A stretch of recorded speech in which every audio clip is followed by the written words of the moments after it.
United States. Now, not surprisingly, China's current leaders, and that's all that I'm referring to here, appear to have a very different vision for Asia and a distinctive set of goals for their relationship with the United States.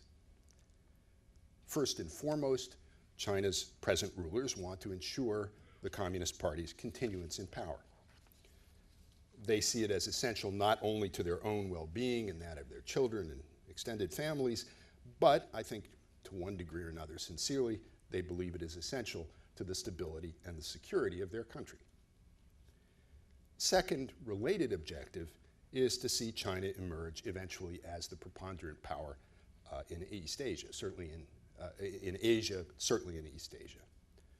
I think the current leadership, and not only the current leadership, see this as their country's rightful place historically. The pursuit of these goals, of this goal, also bolsters the legitimacy of their rule, making them the flag bearers and defenders of Chinese national pride. And its eventual achievement, if they can achieve it, will further enhance the security of the regime by enabling it better to block or minimize potential threats.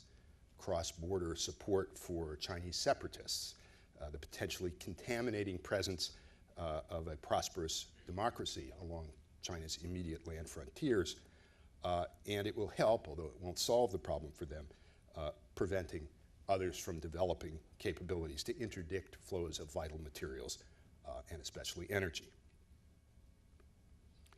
Acquiring a position of regional preponderance means, by definition, a relative diminution in America's role.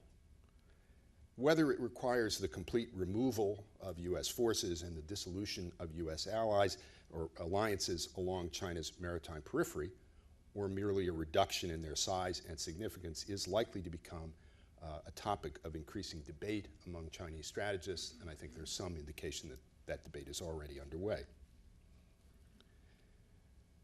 Beijing's vision, and again I'm referring to the current leadership only, their vision for Asia is of a region safe for the continuation of CCP rule, with China stronger than any other regional power, possible countervailing coalitions of regional powers precluded or broken up, Cold War alliances weakened or dissolved, a new set of regional economic and political structures to replace the old, which are centered on China rather than the United States, and outside powers, non-Asian powers, in other words, the United States, pushed to the margins or out of the region altogether.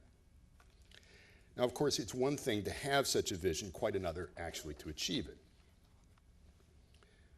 Chinese analysts sometimes describe the United States as pursuing what they call a two-handed strategy toward their country. This containment, or rather engagement, which they see as actually intended to undermine their rule, and what they refer to as containment, which they believe is meant to check their rise. But they have also devised a two-handed strategy of their own for dealing with the United States. On the one hand, hold the Americans as close as possible, cultivate economic ties. These are good for China. They may help to constrain the United States from responding too vigorously to the ongoing erosion in its position. And if there are imbalances of certain sorts, they could provide China with some diplomatic leverage. Cooperate wherever possible on issues of mutual concern, and at a minimum, maintain the appearance or the promise of cooperation in areas of particular interest to the United States. At the same time, work quietly but assiduously to weaken the foundations of the American position in Asia. And I think to a large extent, obviously not entirely, the future of the region is going to be determined or shaped in large measure by the outcome of the collision between these two contending visions and opposing strategies.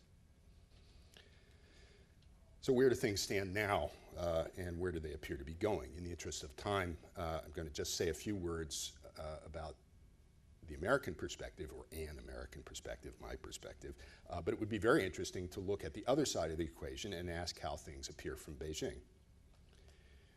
Regarding the engagement portion of our mixed strategy, as we've heard, despite 3 decades of rapid growth and increasingly close interaction at all levels with the outside world, China shows few signs of movement towards meaningful political reform.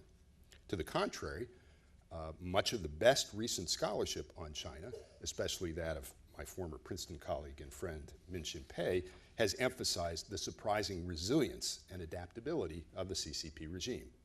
Its ability, again, as we heard earlier, to deflect or diffuse serious challenges to its monopoly of domestic political power. This could change, and perhaps quite suddenly, but it shows few signs of doing so at present. What about the US efforts to tame China, again, for lack of a better term? There's no doubt that there is far more dialogue on a far wider range of issues than was true 20 years ago. And there is clear evidence of meaningful cooperation on at least some of these issues. But the notion that engagement has altered the current regime's objectives or brought them completely into alignment with our own, I think, is wide of the mark. In the case of some of the most widely touted instances of Sino-American cooperation, despite a great deal of enthusiastic rhetoric emanating from Washington, there's much less than meets the eye. And I'm thinking here particularly of the seemingly endless standoff with North Korea, where the Chinese have been very helpful in setting the table, and we've praised them repeatedly for doing so, but have refused to participate in serving the meal, if you like, and actually solving the problem. Since the end of the Cold War, there have been several attempts to find a sort of moral equivalent for the Cold War, a threat or a challenge that would force the United States and China together as the Soviet Union did in the 1970s and 1980s. And after 9/11, that was supposed to be terrorism and proliferation. Today, I think increasingly it's perceived to be the danger of climate change. There's every reason to hope and to work for such cooperation, in my view, but there is reason also to be skeptical that its pursuit will fundamentally transform the Sino-American relationship. And all of that, in my view, points to the continuing importance of working to preserve a favorable balance of power in Asia, even as China's strength continues to grow. And the United States and its allies start with some considerable advantages in this regard. The US has an array of security partners who share its interest in maintaining a balance, including traditional allies like Japan, Australia, and South Korea, new or relatively new quasi-allies like Singapore and India, and possibly over the next 15 years, other partners as well, including Indonesia, conceivably even Vietnam. We also continue to enjoy a significant edge in military capabilities, especially in our ability to project military power into the region.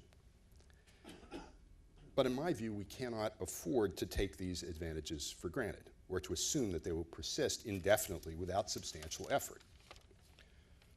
All of the partnerships that I've mentioned are going to require careful tending over the next 15 years and beyond, and some of the most important among them may turn out to be quite difficult. The relationship with Japan, for various reasons, the relationship with India as well. In addition, we and our allies are going to have to expend significant resources in order to counter and offset China's rapid and continuing military buildup. And this will not be easy. We're going to continue to be preoccupied in this country for some time to come with the problem of terrorism and the stability of the Middle East and Southwest Asia. We now have the lingering after effects of the financial crisis, which will impose strong downward pressures on defense budgets. And as is true today, there will be sincere and to a degree, in my view, appropriate concerns that if we react too vigorously, we will endanger the cooperative aspects of our relationship with China. My concern is that if we don't respond in a prudent and measured way, by 2025, Asia is going to look a lot less like we envision it and would like it to be, and much more like what China's present rulers hope that it will become. Thank you.